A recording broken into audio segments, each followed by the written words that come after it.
एक व्यक्ति बूढ़ा होने की वजह से कोई काम नहीं कर पाता था कि जीविका कमा पाए।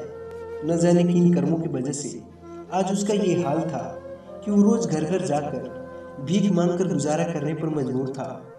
वो भिखारी रोज एक दरवाजे पर जाता और भीख के लिए आवाज लगाता, और जब घर का मालिक बाहर आता तो उसे गंदी गंदी गालियां और ताने देता। वो बोलता, मर जाओ, काम क्यों नहीं करते, जीवन भर भीख मांगते रहोगे। हमने क्या यहाँ पैसों का पेड़ लगा रखा है या खैरात बांट रखी है जो मुंह उठाए चले आते हो। और कभी कभार गुस्से में उसे धकेल भी देता। पर भिखारी बस इतना ही कहता, ईश्वर तुम्हारे पापों का क्षमा करे। और फिर एक दिन सेठ बड़े गुस्से में था। शायद व्यापार में उसे घाटा लगा हुआ था और ठीक उसी वक्त वो भिखारी भीख मांगने आ गया। और फिर सेठ ने आओ देखा न ताओ एक पत्थर उठाकर सीधा भिखारी के सर पर दे मारा और भिखारी के सर से खून बहने लगा। फिर भी उसने सेठ से कहा, ईश्वर तुम्हारे पापों का क्षमा करे। और इतना कहकर भिखारी वहां से जाने लगा।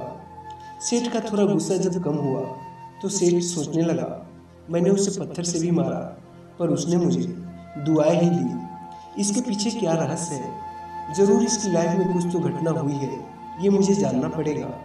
और इतना सोचकर सेठ भिखारी के पीछे पीछे चलने लगा। भिखारी जहां भी जाता सेठ उसके पीछे पीछे जाता।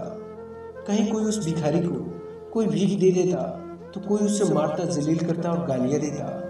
पर भिखारी सबसे इतना ही कहता कि ईश्वर तुम्हारे पापों को क्षमा करे।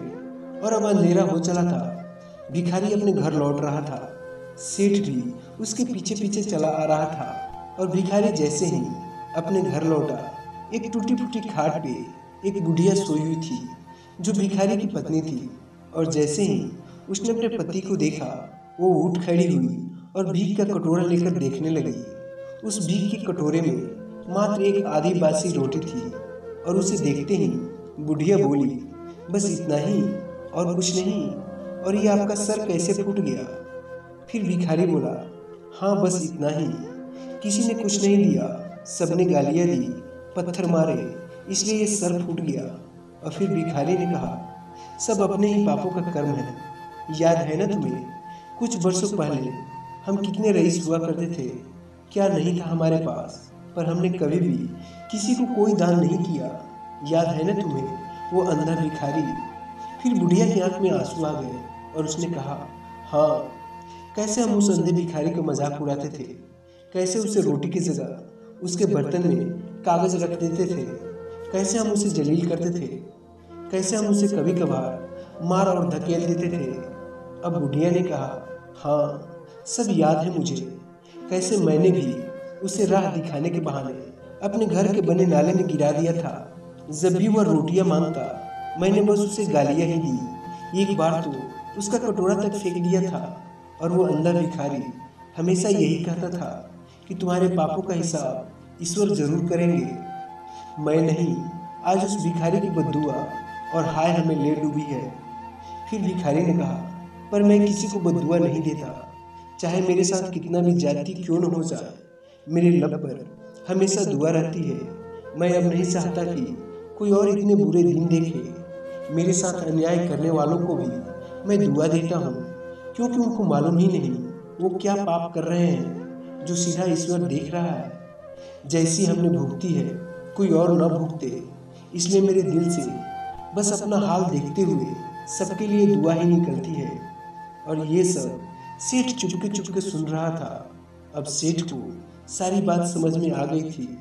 और फिर बूढ़े और बुढ़िया ने आधी रोटी दोनों मिल बांट कर खाए और प्रभु का महिमा करते हुए वो सो गए। और फिर अगले दिन जब भिखारी सेठ के यहाँ भीख मांगने पहुंचा तो सेठ ने पहले से ही रोटियां निकाल के रखी थी, उसने भिखारी को दे दी और हल्की से मुस्कान भरे स्वर में कहा, माफ करना बाबा, गलती हो गई। फिर भिखारी ने कहा, ईश्वर तुम्हारा भला करे। और इतना कहकर भिखारी वहां से चला गया।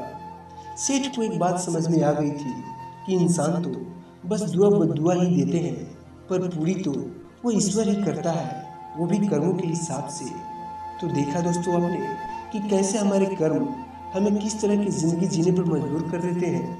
इसलिए जीवन में हमेशा अच्छे कर्म करो, कभी किसी का बुरा मत करो, ईश्वर आपकी खुशियों को बनाए रखेगा। बड़े बड़े दुख मुसीबतें आपके जीवन से टल जाएंगे।